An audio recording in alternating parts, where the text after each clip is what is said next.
एक गांव में एक कुम्हार था। कुम्हार जहां होता है वहां गधा होना भी लाजमी है, क्योंकि गधे के बिना भला कुम्हार का काम कैसे चल सकता है। तो हमारे इस कुम्हार के पास एक गधा भी था। गांव में अक्सर लोग जानवरों के भी नाम रख देते हैं। ये नाम अक्सर उनके रंग रूप, कद काठ या गुण स्वभाव पर आधारित होते हैं। हमारे कुम्हार का गधा खच्चर जितना ऊंचा था, इसलिए कुम्हार उसे लबू कहता था। कुम्हार पहले खदान से मिट्टी खोदकर लबू पर लाद कर घर लाता। फिर चाक पर मिट्टी के बर्तन बनाकर आग में पकाकर वह बर्तन लबू पर लाद कर गांव भर में घूम घूम कर बेचता था। इसी काम से उसकी और परिवार की रोजी रोटी चलती थी। कुम्हार लबू को अपना बेटा कहता था। लबू कई साल से कुम्हार के साथ था और अब वह बूढ़ा हो चला था। उम्र ने उसे कमजोर कर दिया था। एक दिन कुम्हार मिट्टी खोदकर लबू पर लाद कर घर लौट रहा था। अचानक बरसात होने लगी। लबू फिसल कर लखाया और एक गहरे गड्ढे में जा गिरा। वह गड्ढा असल में एक सूखा कुआं था।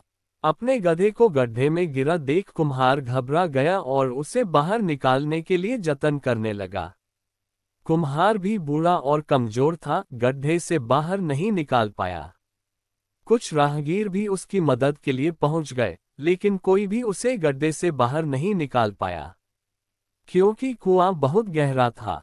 गांव के सरपंच चौधरी रुलत शहर जा रहे थे। भीड़ देखकर रुक गए। जब लोगों ने उन्हें सारी बात बतलाई तो वे बोले, मूर्खो, तुमने बचपन में प्यासे कौवे की कहानी नहीं सुनी थी?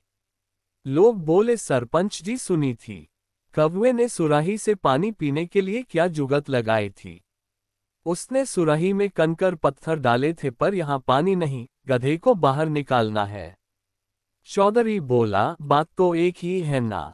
तुम पत्थर नहीं मिट्टी डालो, मगर थोड़ी थोड़ी डालना। गांव वालों ने फावड़े की मदद से गड्ढे में मिट्टी डालना शुरू कर दिया।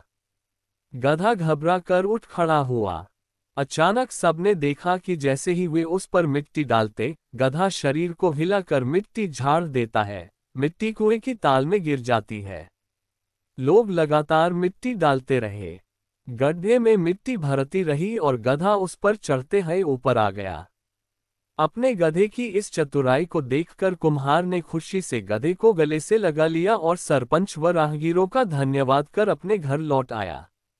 राहगीर सरपंच की अक्लमंदी की प्रशंसा करते रहे।